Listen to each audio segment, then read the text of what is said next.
নমস্কার। আমি তো অনেক কিছু টোটকা উপায় আপনাদের দিয়ে থাকছি। আজ যেটা বলবো সেটা হচ্ছে সন্ধ্যা প্রদীপ বা আপনার বাড়ির প্রদীপ যখন আপনি জ্বালছেন, একটা জিনিস বলবো, এটা আমি অনেক বাড়িতে বাস্তব কাজ করতে গিয়ে দেখেছি, অনেক বাড়িতে ভিজিটে গিয়ে দেখেছি, আমি সেখানে সংশোধন করে দিয়েছি বা বলে দিয়েছি।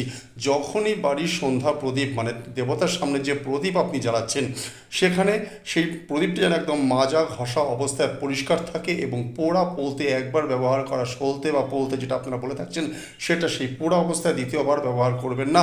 এটা সব থেকে বেশি এফেক্টেড হয় কিন্তু আপনার গৃহবাস্তুতে, আপনার অর্থকরীর দিকের সাথে সম্পর্কিতভাবে। যার জন্য সবসময় ঘষা মাজা অবস্থায় প্রদীপ ব্যবহার করুন।